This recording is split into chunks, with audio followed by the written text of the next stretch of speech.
¿Qué cree usted que es el budismo?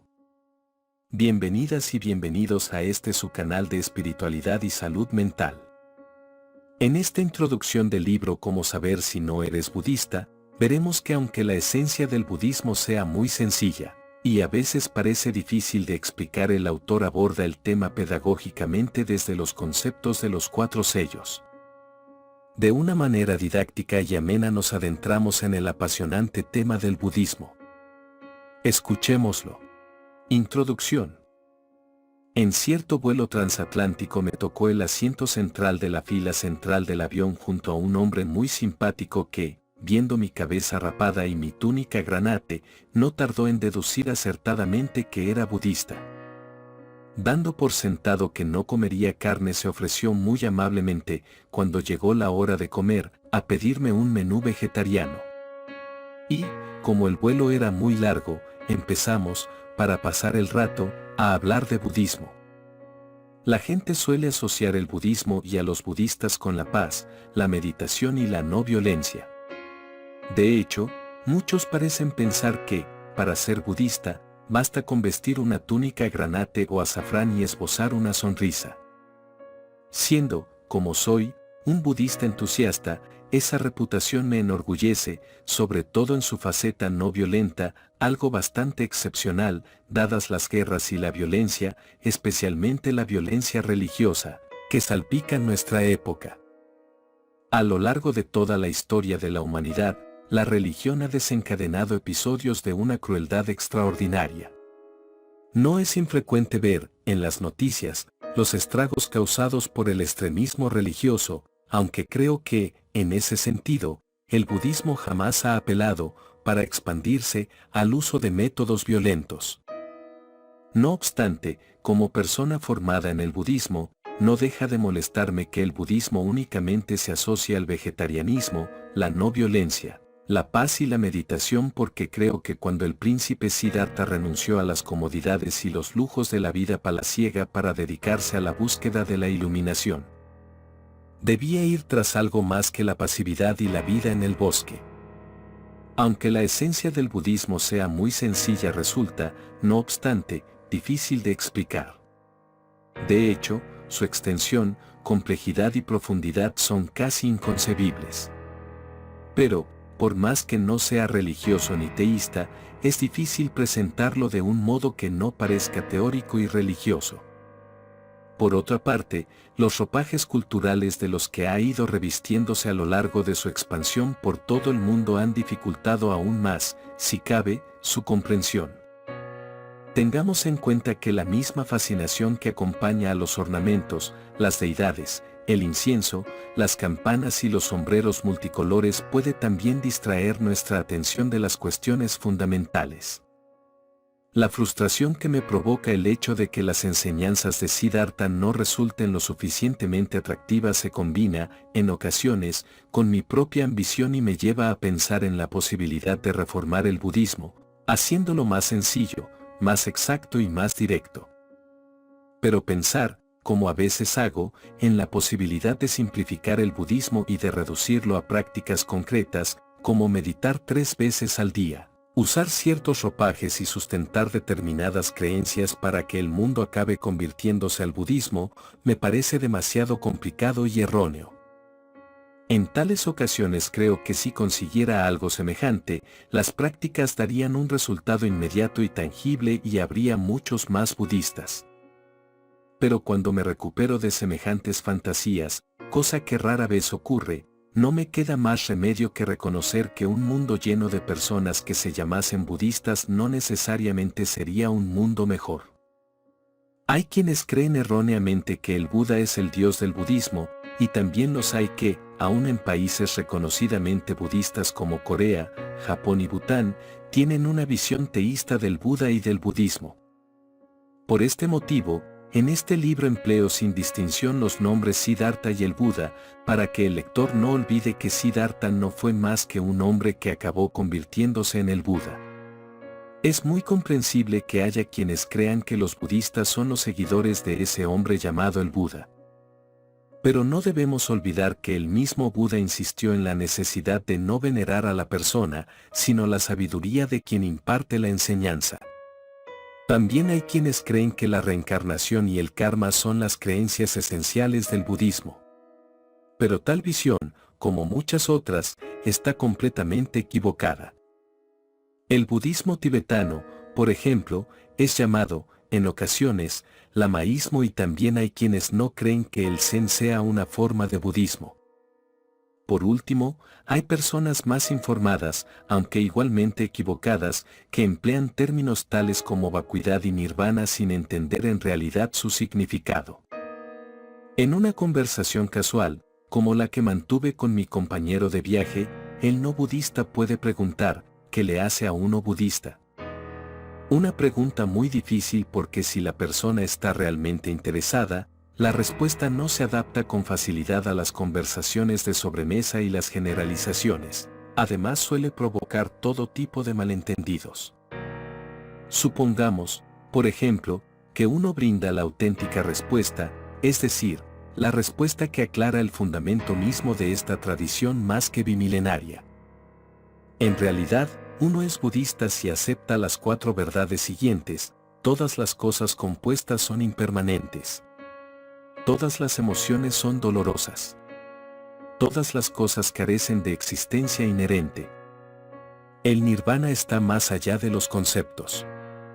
Estas 4 afirmaciones, esbozadas por el mismo Buda, son conocidas como los 4 sellos. Tradicionalmente hablando, el término sello se refiere a la marca que confirma la autenticidad de algo. En aras de la simplicidad, nos referiremos a estas afirmaciones como sellos y verdades que el lector, por cierto, no debe confundir con las 4 nobles verdades del budismo, que se refieren a aspectos diferentes del sufrimiento. Pero, por más que se diga que los 4 sellos explican el budismo, no parece que la gente quiera saber mucho al respecto. Sin más explicaciones, no suelen despertar gran interés y, en la mayor parte de los casos, solo sirven para desalentar a nuestro interlocutor. No es de extrañar que en tal situación, el tema de conversación derive rápidamente hacia otros derroteros, y ahí finalice todo. Según se dice, no deberíamos interpretar metafórica ni místicamente el mensaje encerrado en los 4 sellos, sino que deberíamos tomárnoslo literalmente y muy en serio.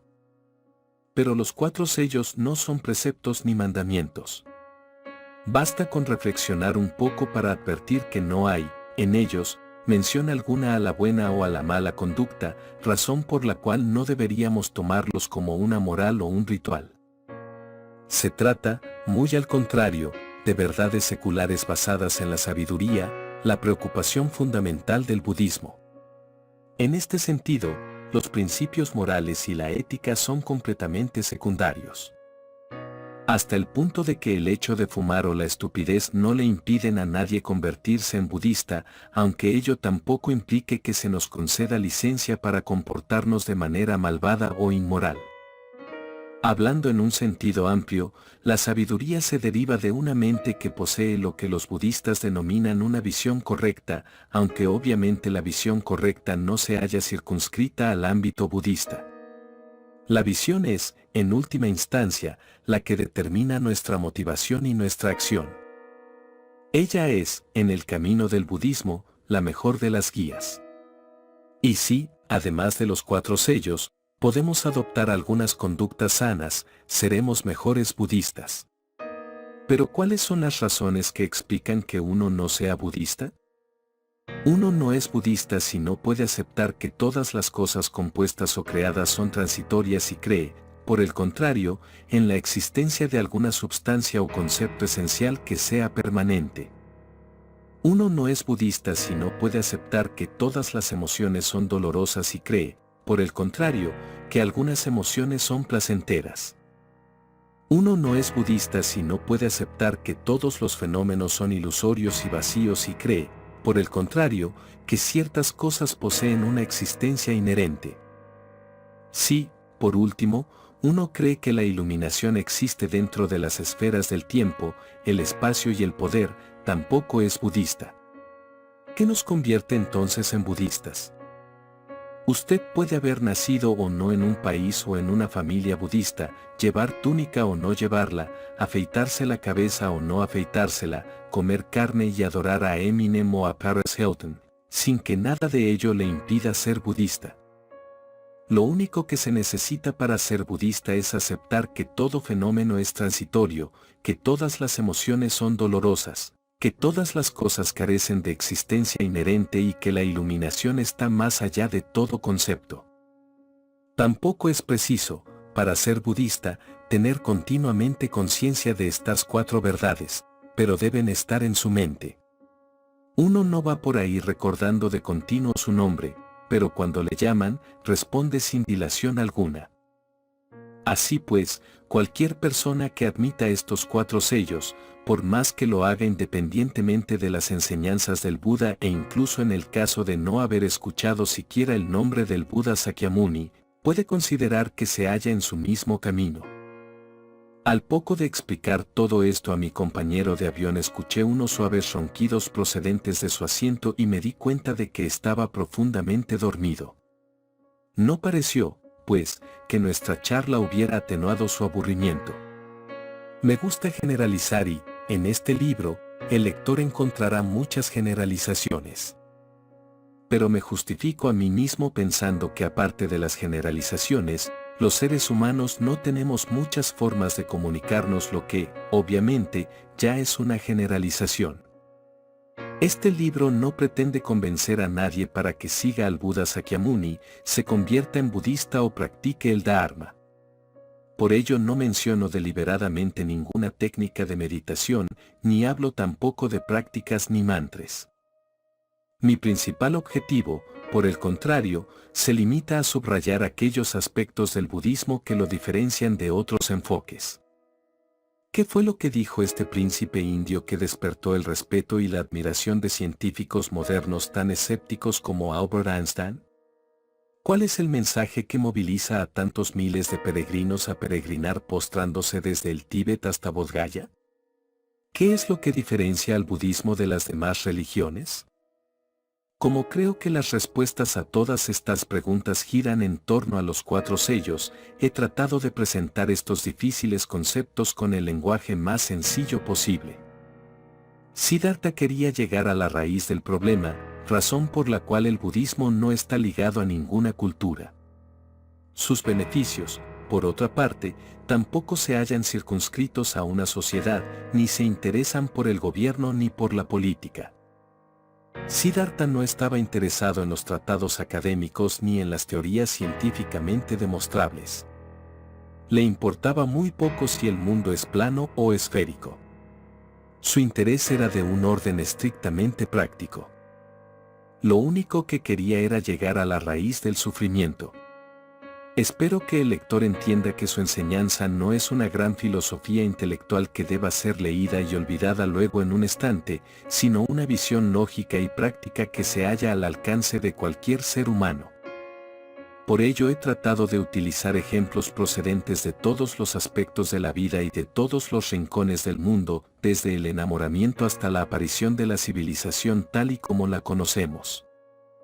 Y aunque estos ejemplos sean diferentes a los empleados por el Buda, su mensaje sigue siendo hoy tan pertinente como siempre. Siddhartha nos alertó en contra de la aceptación indiscriminada de sus palabras. Por ello invito al lector a analizar detenidamente lo que lea en las siguientes páginas. Hemos llegado al final de esta introducción. Muchas gracias por haber llegado hasta esta parte. Y recuerden que no hay que entrar en campos de batalla, porque el que lucha se debilita y un poder debilitado no es poder.